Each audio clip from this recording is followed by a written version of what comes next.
Eh bien, bonjour et bienvenue à cette rencontre avec Valentine Gobi, que nous sommes ravis d'accueillir ici pour le festival Rue des Livres. Vous êtes autrice pour la jeunesse et autrice de romans pour tous les publics.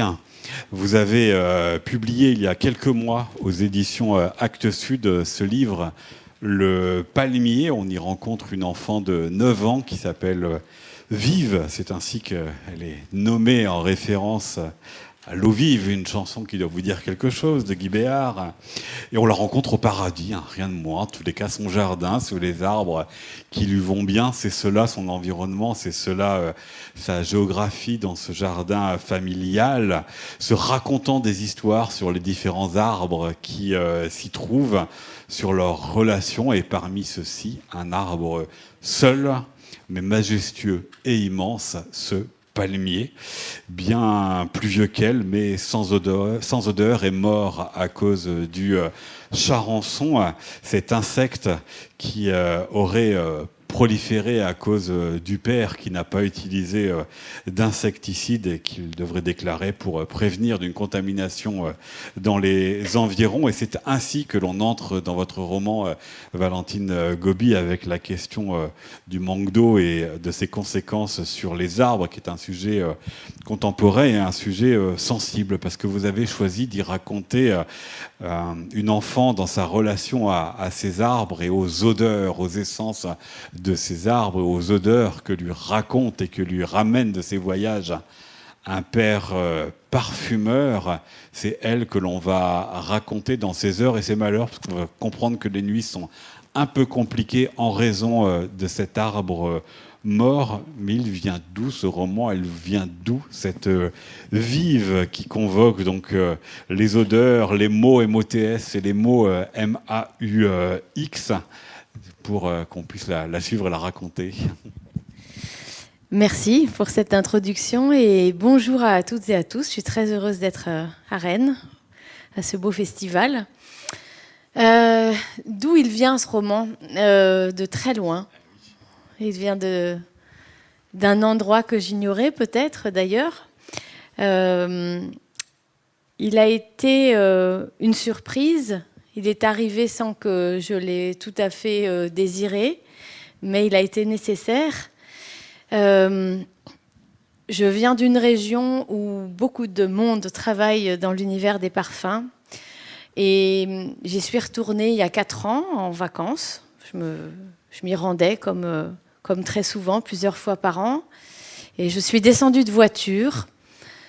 Et j'ai vu dans ce jardin, qui ressemble tout à fait à celui que vous venez de décrire, j'ai vu ce palmier mort, dévoré par le charançon rouge, dont on avait déjà coupé les palmes, qui se dressait comme ça dans le ciel, comme une espèce de grand point d'interrogation. Une image très déroutante, dérangeante, dont j'ai compris qu'elle faisait trembler quelque chose de très archaïque en moi, mais que je parvenais pas à nommer. Il m'a semblé que c'était un peu le récit arrêté dont il fallait que je redécouvre le mouvement. L'image était là et évoquait une histoire qui avait dû se dérouler bien longtemps avant. Et j'ai choisi la fiction, en fait, pour m'aider à mener cette enquête autour de cette image et de ce qu'elle déplie.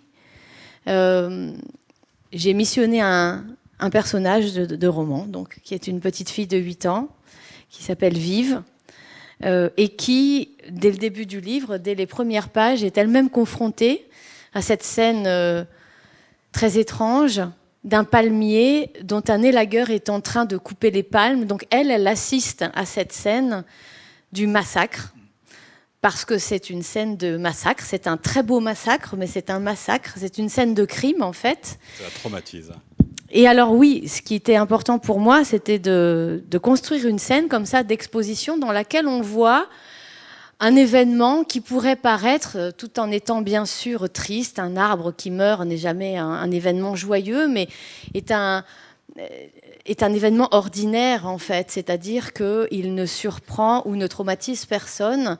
Mais du point de vue de cette petite fille, et le livre est écrit du point de vue de cet enfant tout du long, c'est un événement qui fait trembler le monde sûr, qui ouvre une brèche dans les certitudes et dans cette sorte de matrice sécure dans laquelle elle a été mise au monde. Hein. Elle est sortie du ventre de sa mère, puis elle a été baignée dans un jardin.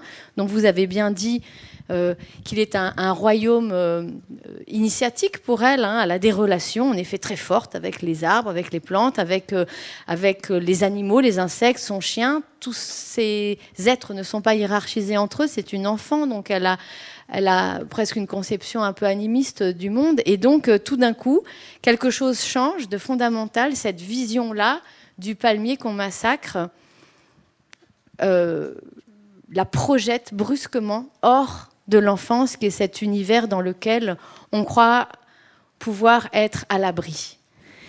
Et donc, moi, je l'ai à la fois extraite de moi, mais je l'ai aussi suivie comme un guide, ce personnage, c'est-à-dire qu'elle m'a toujours devancée à travers l'écriture, dans l'exploration qu'elle tente de faire de sa petite existence, avec les moyens qui sont les siens, ses sens, le début du langage.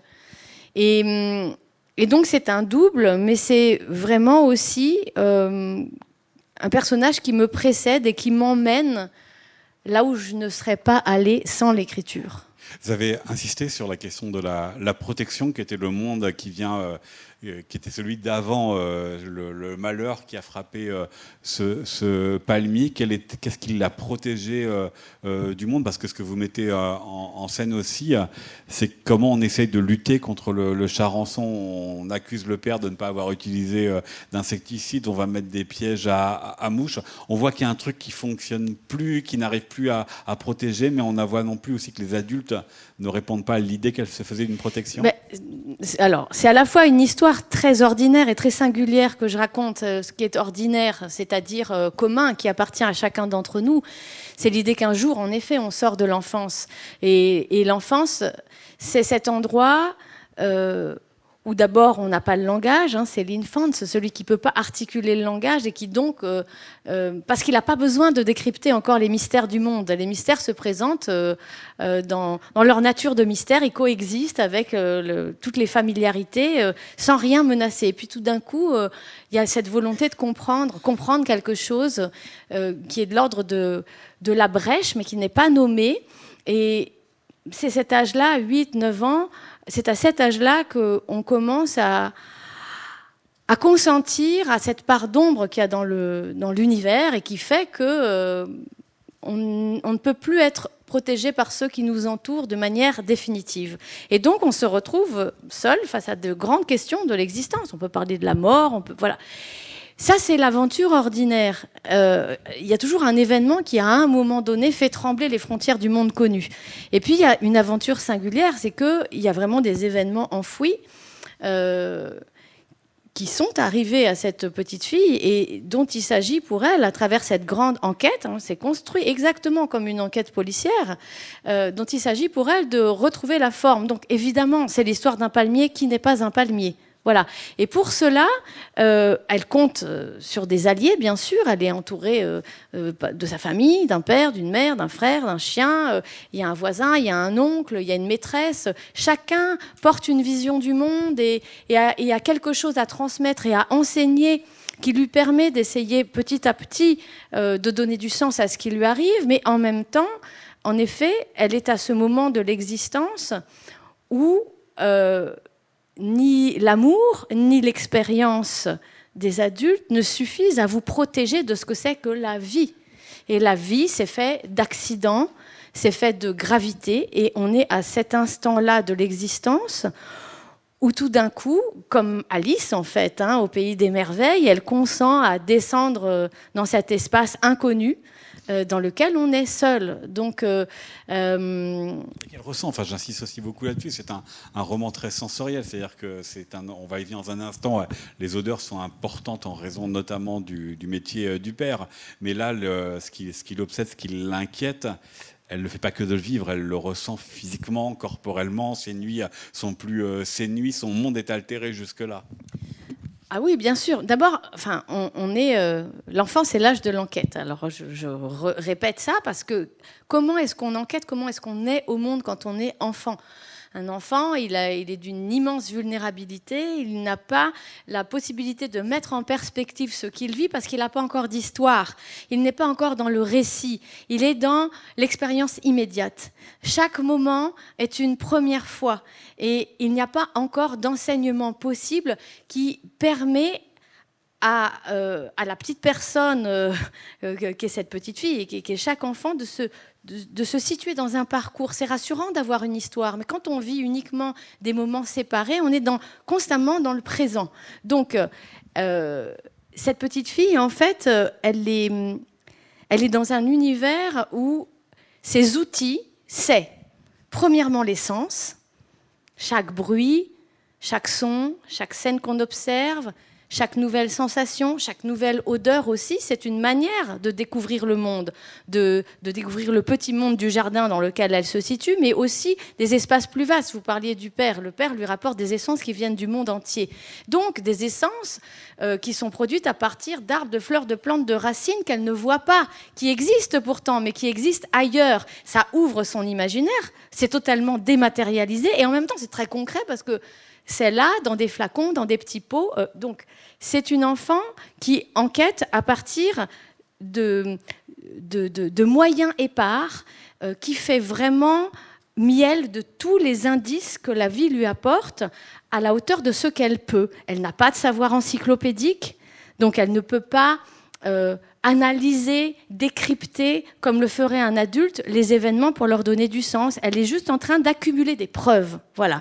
Et c'est vrai qu'elle est baignée dans un jardin. Son premier rapport au monde, c'est le corps, c'est le toucher, c'est l'ouïe, c'est l'odorat. Et tout ça met tous ses sens en éveil au service de cette obsession qui est: pourquoi est-ce que la peur, la terreur est entrée dans ma vie depuis ce jour où le palmier a été décapité ? Alors, vous l'avez dit, c'est pas du tout une peur ou une terreur qui sont un paysage. Ça entre en elle, et ça entre en elle parce que petit à petit, cette image-là va se déréaliser. C'est l'automne, on va voir toutes les feuilles tomber, ça va devenir une espèce comme ça d'image fixe dans le jardin, on ne voit plus que ça, alors elle va rentrer dans la maison parce qu'elle en a peur, et puis en fait, eh bien, il n'y a plus de feuilles non plus à l'arbre qui touche la fenêtre, donc le palmier, le stipe, nu, entre dans la chambre, donc on ferme le volet, et puis finalement, ça ne sert à rien parce que le stipe est entré dans la tête.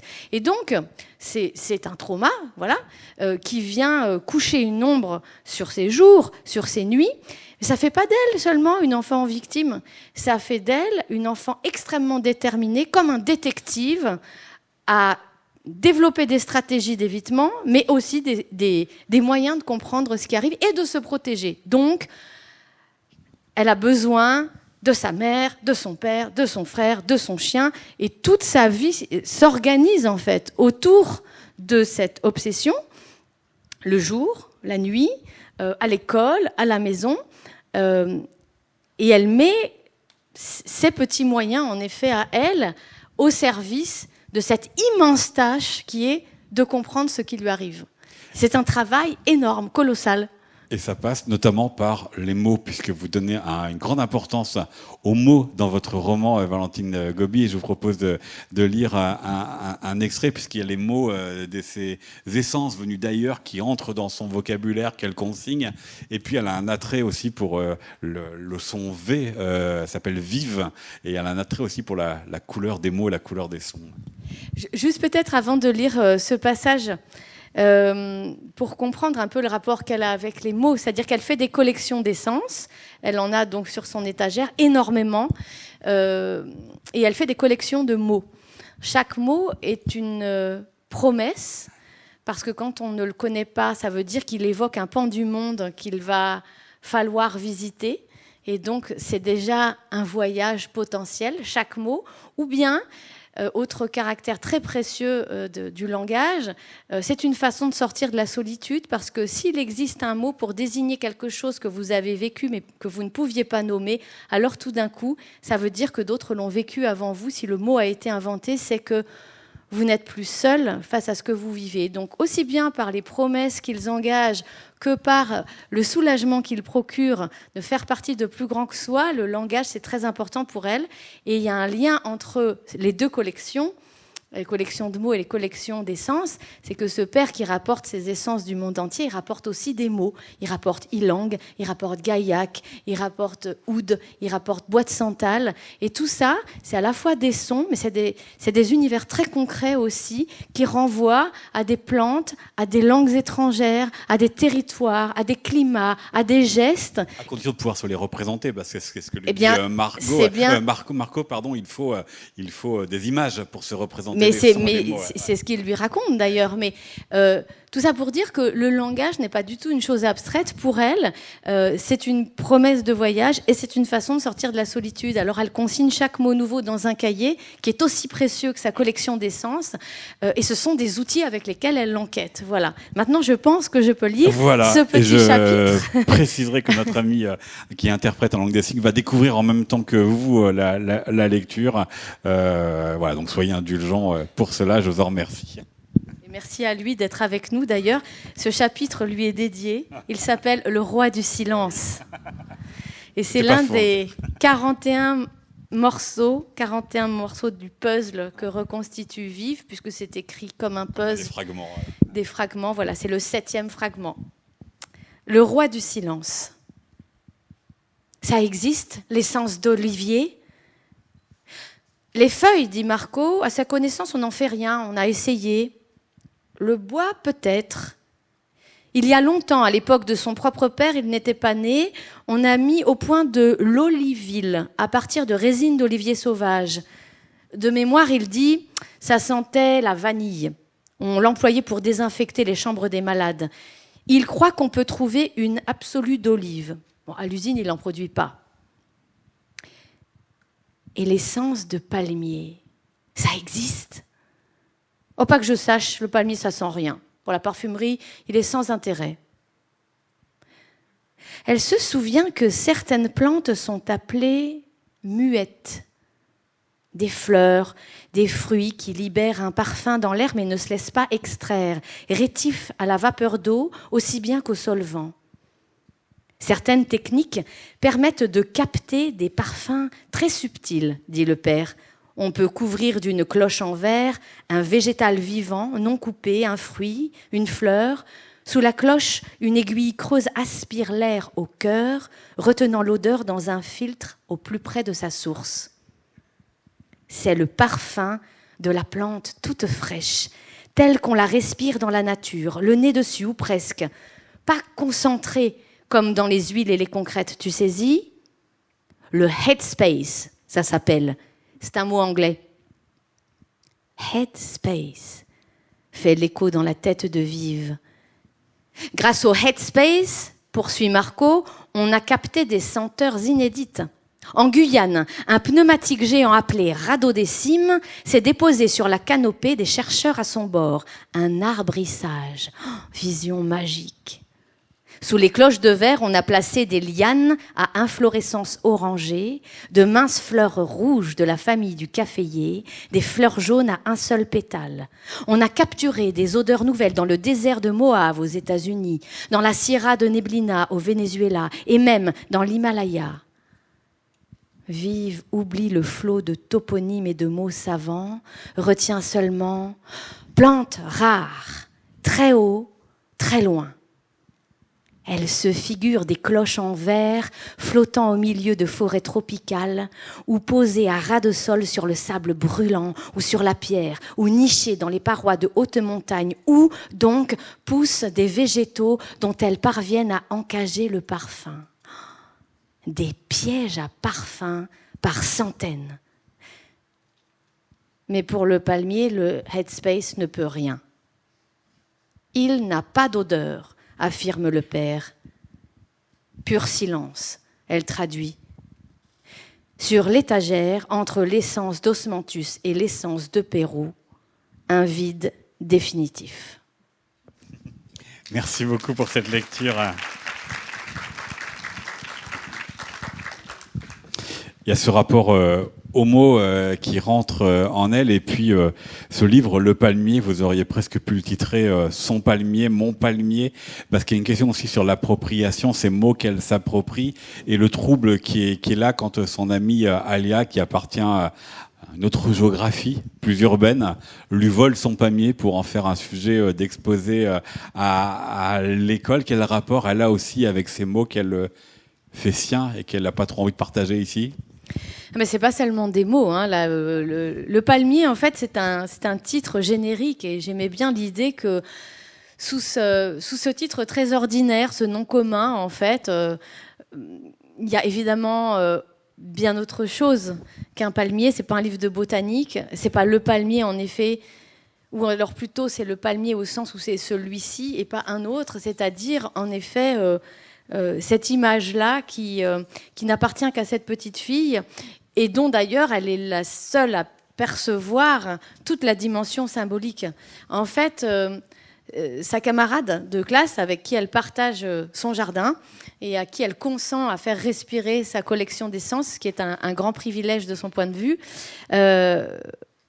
par signe d'amitié, lui propose en fait, au moment où il s'agit de faire un exposé sur l'arbre préféré, lui propose de travailler sur le palmier, et pas n'importe quel palmier, celui qui a été coupé dans son jardin. Et en effet, c'est une façon très violente pour cette camarade tout d'un coup de s'approprier quelque chose qui relève de son intimité pure et dont on comprend bien qu'il ne s'agit pas seulement d'un arbre. C'est pas un arbre dont il s'agit, c'est quelque chose dont elle ne peut se défaire sans se sentir amputée. Ça renforce l'idée que c'est l'histoire d'un palmier qui n'est pas un palmier. Et d'ailleurs, Alia, au cours de son exposé, va révéler cette information capitale à Vive qui va faire à nouveau trembler ses certitudes, c'est que le palmier, c'est pas un arbre. Justement. Le palmier, c'est pas un arbre, c'est une tige. Il n'a pas de tronc, il a un stipe, il n'a pas de cerne. Et cette nouvelle façon de faire trembler tous les repères va contribuer à ébranler davantage cette petite fille qui tente à toute force, avec une énergie colossale, de cerner ce dont il s'agit et qui n'y arrivera pas seule. Mais ce qui est intéressant justement dans ceci, c'est que finalement, il n'y a plus... Enfin, tous ces repères, tous ces points d'accroche s'écroulent les uns après les autres. Est-ce que vous imaginez, en débutant le livre, tout ce que pouvait provoquer un palmier mort dans la vie de ce personnage? Je rappelle quand même que c'est moi qui ai tremblé d'abord. Hein. Voilà. Moi, j'ai vu ce palmier, je disais, il y a 4 ans, mais je sais bien que c'est une petite fille de 8 ans en moi qui, en fait, était devant cette vision. C'est pourquoi c'est vraiment une petite fille qui traverse ce livre, même si je crois qu'il n'y a rien de plus difficile à saisir dans le langage et le point de vue que l'enfance, parce que l'enfance a une densité, un rapport de démesure au monde que très souvent, en tant qu'adulte, on sous-estime, même quand on se rappelle qu'on a été enfant, à petite personne, petites émotions, petits traumatismes, enfin... après tout, ça n'est qu'un palmier mort, voilà. Et ce que je voulais restituer, justement, c'est la force, l'épaisseur, l'univers tellement dense et riche de l'enfance face à ce qu'elle ne connaît pas et ne comprend pas. Je crois que c'est ça le point de vue de l'enfant. Ça n'a rien à voir avec le langage de l'enfant. D'ailleurs, c'est très peu elle qui parle. En revanche, c'est vraiment sa vision du monde. Et hélas, ou heureusement quand on est écrivain, ce qui permet de ressaisir en fait cette expérience à jamais disparue, eh bien, c'est d'avoir acquis le langage qui permet de le faire. À 8 ans, on n'est justement pas capable de communiquer la force et la violence, en fait, de ses ressentis. Si bien qu'il n'y a que l'adulte un peu lointain qui le traduit de manière souvent très édulcorée, avec un point de vue qui a oublié ce que c'était que de vivre ces expériences. Moi, je crois que la littérature, elle est là pour nous donner à vivre du présent perdu. Et c'est pour ça que j'ai fait confiance à la fiction, pour réveiller quelque chose de l'enfant de 8 ans qui n'était pas dissible au moment des événements. Voilà. Ça, c'était le premier défi. Le second défi dans l'écriture, était-il, c'est pas une affirmation, c'est vraiment une question, était-il de trouver les mots pour décrire les odeurs, écrire justement ce ressenti-là et faire sentir aux lectrices et aux lecteurs ce qu'elle sent, elle? Oui, alors c'est le même. C'est le même. Quand j'évoque le point de vue, c'est-à-dire partir de cette innocence du tout début des choses. Pour moi, la littérature, ça sert à ça. C'est essayer de mettre en mots le tout début des choses. Quand vous n'avez jamais senti une odeur de vanille, qu'est-ce que vous faites d'une odeur de vanille ? Qu'est-ce que vous faites, alors on va dire, pour essayer de vous mettre en condition d'une odeur de gaillac ? Peut-être que là, je parle à chacun d'entre vous plus facilement qu'avec la vanille, mais comment est-ce qu'on fait ? Et la question est plus vaste. Comment on fait pour mettre en mots ce qu'on ne connaît pas ? On n'a pas d'autre possibilité que d'essayer de réveiller en nous ce qui se rapproche le plus de cette expérience inconnue. Prenons les odeurs de manière très claire. Si je vous fais sentir du gaillac et que vous n'en avez jamais senti avant, vous n'aurez ni l'image de l'arbre, ni l'expérience de cette odeur-là. Donc vous allez, par tentative de rapprochement, en associant ça peut-être à quelque chose, une expérience d'avoir respiré quelque chose dans la nature, ou bien chez votre grand-mère, ou bien dans votre cuisine, ou bien une émotion aussi, quelque chose qui vous met mal à l'aise, ou qui au contraire vous rassure, vous donne envie de vous coucher, ou au contraire de vous mettre en mouvement. Vous allez tenter d'apprivoiser cette odeur-là qui n'a pas d'existence dans votre vie avant. C'est vrai de tous les événements de l'enfance que je suis en train de dire, mais avec les odeurs, on le perçoit de manière peut-être plus forte parce que on n'est pas très habitué, y compris en tant qu'adulte, à utiliser l'odorat pour enquêter, bien que... Ça réveille quand même des souvenirs d'enfance. Oui, bien sûr, mais justement, ce que je voulais dire, c'est qu'on n'est pas souvent soumis à des odeurs qu'on ne connaît pas. Là, vous me parlez de souvenirs, donc vous me parlez de déjà vécu. Voilà. Et donc, cette petite fille, elle est exercée par son père à tenter de poser des mots et à convoquer des images sur des odeurs qu'elle ne connaît pas. Il y a un extrait du livre qui montre comment le père et la fille, dans la première scène où ils sont ensemble, vont tenter de décrypter l'odeur de l'ilang. Donc d'abord, elle apprend ce mot, ilang. Ça sonne un peu étrange, ça sonne asiatique. Raté, c'est pas du tout asiatique. Ça vient d'une île à côté de Madagascar qui s'appelle Moélie. Bon, alors c'est déjà un voyage. Mais oui, parce que les arbres voyagent. Au départ, c'était un arbre philippin, mais il a bougé. Il s'est retrouvé en Afrique. Donc ça sonne tagalog. C'est vrai, ça sonne asiatique. Mais en fait, c'est un arbre qui vient de Madagascar. Très bien. Ça n'apporte aucun élément si ce n'est ouvrir l'imaginaire. Et puis alors elle se retrouve face à cette odeur qui n'évoque absolument rien du tout. Et donc elle essaye de s'en approcher. Alors elle dit, ça sent un petit peu, dans le jardin il y a du jasmin, il y a du chèvrefeuille.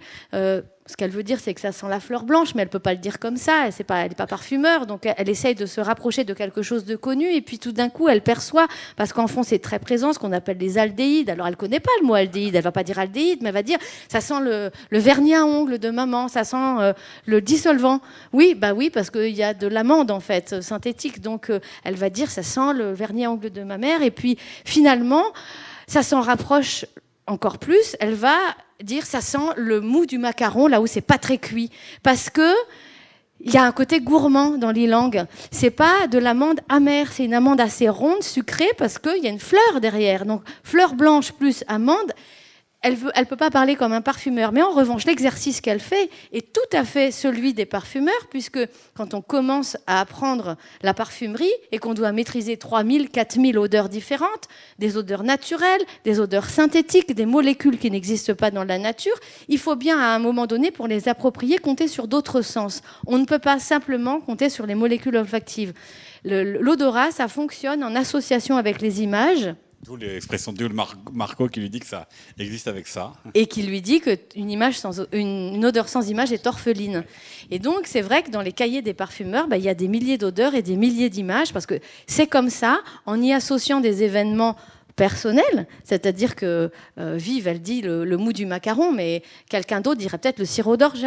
Bon, ça dépend un petit peu de l'expérience qu'on a chacun, mais il n'y a pas de définition objective des odeurs, si ce n'est du côté de la chimie. Tout le monde n'est pas chimiste. Il y a bien sûr un parcours de chimie quand on veut être parfumeur, mais ce qui est très intéressant, et c'est pour ça que j'aime éminemment travailler sur l'enfance, c'est comment, avec les moyens qu'on a, qui sont des moyens très pauvres quand on a 8 ans, et en même temps très riches, parce qu'en tant qu'adulte, on passe davantage par le savoir encyclopédique et qu'on a oublié l'approche sensorielle, qui est pourtant alors animale, mais tellement forte.